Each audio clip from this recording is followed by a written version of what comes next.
In our Parenting Pipeline segment this morning, we're talking about how social media is creating a new dimension for parenthood. Maria Bailey, author of The Ultimate Mom and founder of Mom Talk Radio, joins us with her expertise. Welcome back, Maria. Good morning. Tell me how social media is changing the way parents parent.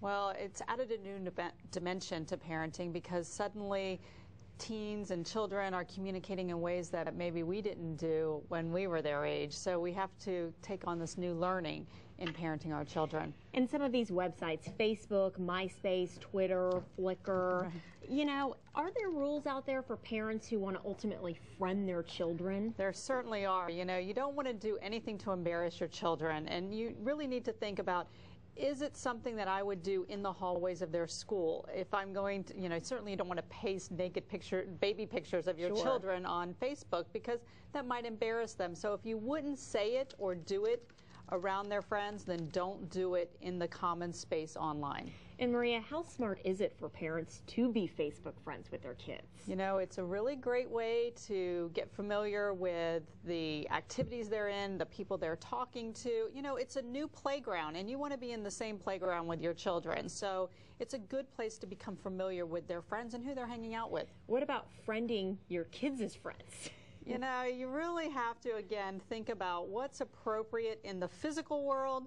Would it be, you know, appropriate for you to be chatting with your son's friend at midnight, you know, when you're off on a business trip? Probably not.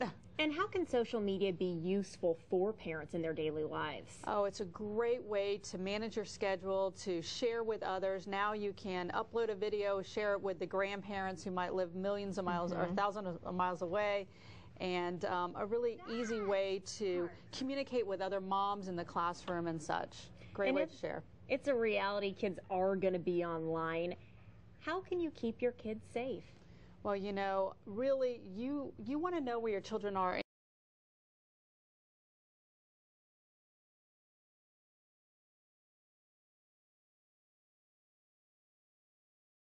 Go into that world. Also, set up an account and learn the rules, learn who your children are talking to, learn the restrictions of the website. It might take you a little while because we don't adapt as easy as kids, but you need to know. You wouldn't send them to the mall without knowing where they're going, so don't send them online without knowing. And Maria, you recommend 4 social media websites. Facebook by far, because it really allows me to socialize with my friends, to network with my business, but it also allows me to stay in contact with my children. And Maria, you're huge on Twitter. What is the key to Twitter for parents?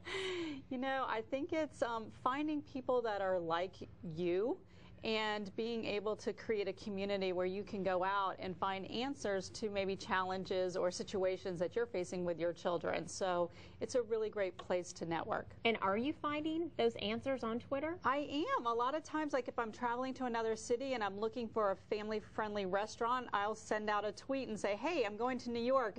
Where can I take my kids to eat? And within seconds, I will have 5 or 6 recommendations. I love that. Well, this is definitely one to follow on Twitter. Maria Bailey, our parenting expert, talking about social media and parenthood for us this morning. Maria, thank you so much. Thank you, Karen. We'll be back in 2 minutes.